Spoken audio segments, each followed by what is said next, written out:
Fontaines D.C. have just released their 4th studio album in Romance. Tim, what do you think? This is a really good album. With this, they've completely changed their sound. They've gone towards a more shoegazy kind of vibe. I'm here for it. Everybody in the band got a chance to shine on this album, and I just think it's a work of art. The overall direction of Fontaines has drastically changed with the release of this project, in my opinion. Not only is it very different to the previous work, but I also think that just the overall image around the band has completely changed. The way they dress, the way they look. They've clearly got a stylist, and I absolutely love it. But let's dive in to some of the tracks, and we'll start off with the title track and the first track on the album, which is Romance.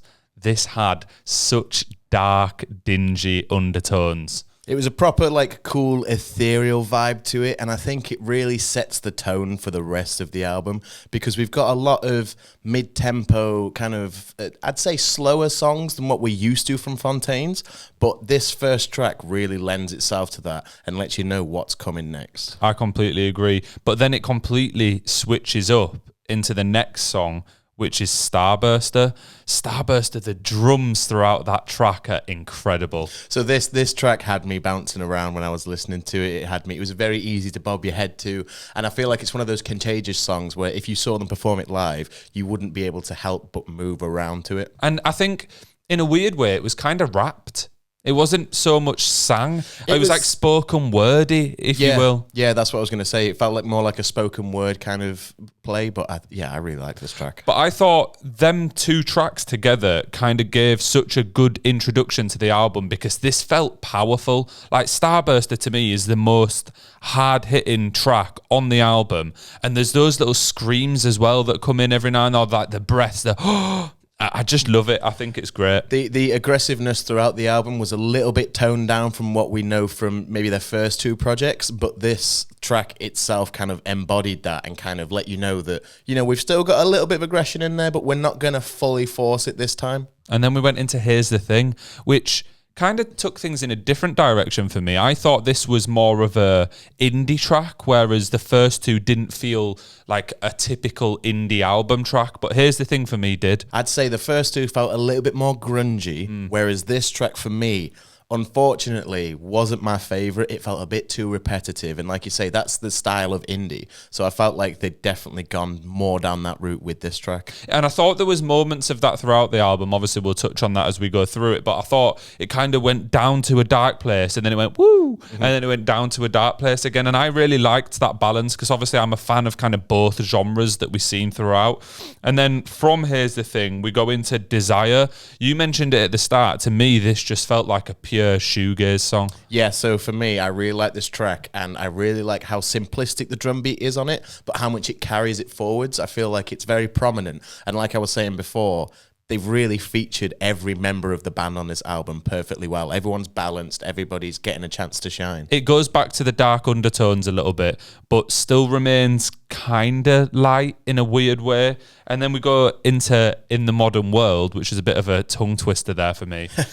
This is a really special song, in my opinion. I think that this could be like a movie soundtrack. It feels epic. So for me, again, this felt a little bit too repetitive for me again. It's definitely more on the indie side of things versus the grunginess of the other tracks, which for me, I'm just not a personal fan of, but I can understand. I could maybe see this on a soundtrack for maybe like Donnie Darko or something like that. It's a cool track. I think I like this one because it had them indie feels, but it didn't sound like stuff that I hear on a regular basis. So it was in that genre, but it didn't feel like anything I'd heard before, which I really liked. And I also thought there was a much bigger emphasis on vocals in this track, whereas in the others we kind of have the guitars are playing a massive part and the drums in some songs, whereas on this I think the vocals were the most important part. And then from In the Modern World we go on to Bug. For me, Bug felt very lackluster. I've literally written down no comments for this track. I really wasn't a fan of it, unfortunately. So I've got the least comments for this. I thought this stuck on those indie vibes. It was more just like a feel-good track.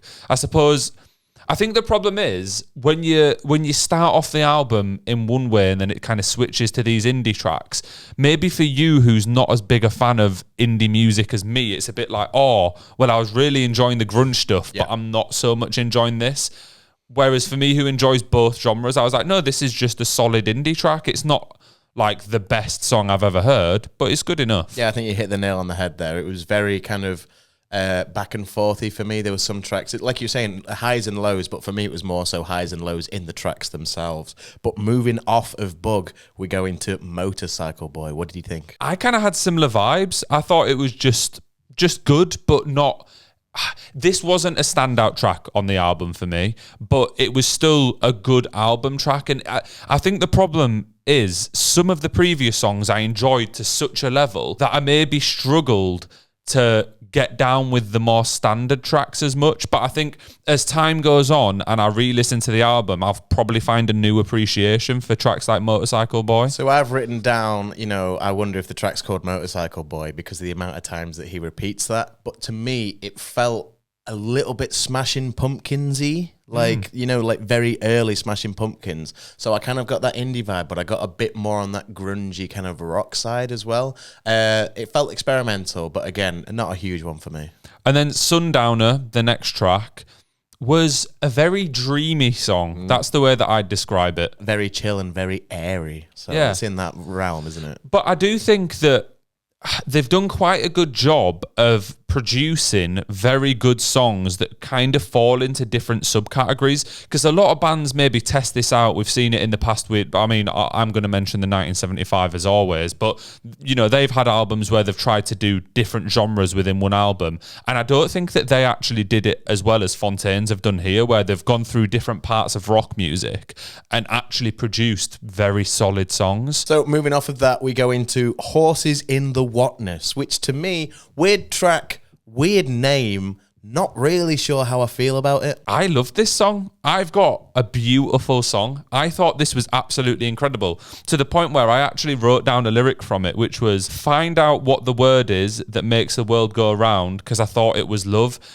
And I think this was one of the first tracks where I really started listening to the lyrics, because they felt really meaningful and emotional. And I thought throughout this album, Fontaines actually did quite a good job of avoiding their previous maybe political or very serious messaging.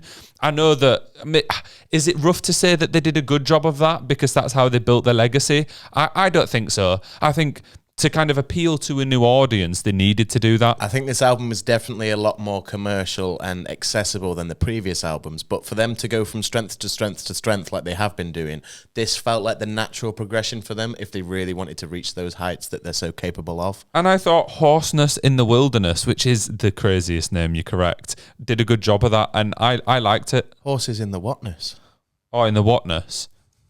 I've actually got wilderness on my notes as well. Yes. We'll move away from that and we'll go on to Death Kink. I thought this was just a real catchy, good vibes indie track. I think Death Kink might be my favourite track off the entire album, personally. I think your relationship with indie music is very bipolar. Yeah, a little bit, yeah. This felt a little bit more upbeat, a bit more fun, which I'm all for. And it kind of felt like a huge Pixies influence on this track. I felt it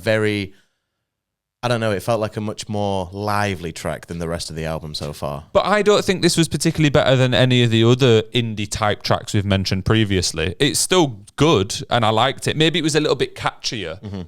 But I don't know. I actually think the best indie track on the album is the last one, and that is Favourite, which for me, this was one of the singles that came out, and I think that this is, I don't know if it's my favourite. It would be between that and Starburster, but it's a feel-good summer banger, and I absolutely rate it, like 10 out of 10. I've got very fun track, decent. I can't say much more than that. It is decent. It is what it is. Yeah, it is what it is. Just decent. Decent as in decent. You know what I mean? Right, so that's decent like shit. A good decent. Yeah. But that brings us to the end of the album. So what were your thoughts overall? So I hope for more songs like Starburster, and considering their new image, I felt like they would be going in that direction.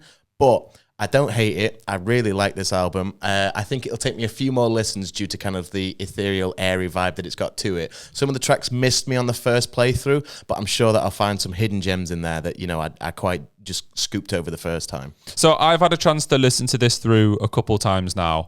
And for me, I think the best way to describe this album would be a breath of fresh air. I think a lot of indie bands kind of get stuck in the ways. Fontaine's already built a very good following. They're already main staging at Reading and Leeds. They're already selling out academies and stuff. And I think this is the album that will really propel them to a new level. So I hope for a little bit more aggression like we heard on the first 2 albums. I touched on that earlier. But I'm not disappointed with the end product. And after 4 records that they've released, this is their 4th, I don't think that they've released a bad album yet. I think they're going from strength to strength to strength. And I think within maybe not a year, but maybe 2 years, we may see them headlining some festivals. Because they've gone more mainstream with this, the dark undertones throughout the album and on some of the tracks specifically, hopefully will translate into more people getting into that style of music and being able to explore that kind of grungy genre. And I think Fontaines did a very good job of that and of hitting some high level indie tracks throughout. I think this is definitely a defining album in their career, and I think the Fontaines have proved that they're here to stay. But let's go on to the album rating. Joe, out of 10, what are we saying? I'm going to give Romance a 9 out of 10. I think as far as rock albums go, it's very, very hard to beat this. And Fontaines, I don't know, I've not actually been their biggest fan. I like them. I've always liked them, but I never loved them. Like, I've not got tickets for their tours before, whereas now I'm gonna. This album has turned me into a massive Fontaines fan. So for me, I'm going to give it a 7 out of 10. And the reason for that is for the kind of indie influence. There's some tracks in there that I would class as a miss. I understand people probably love them. But for me, it doesn't quite hit the mark. I would argue that some of their earlier albums are a little bit better, but that doesn't take away from the fact that I think this is going to be a seminal album. And I think in years to come, people are going to look back at this and think, wow, what a work of art. Well, I think a 7 is low, but you kind of explained it into more than a 7 in my head, so I'll take that. But let us know in the comments what you would rate Romance out of 10, and like and subscribe. See you later.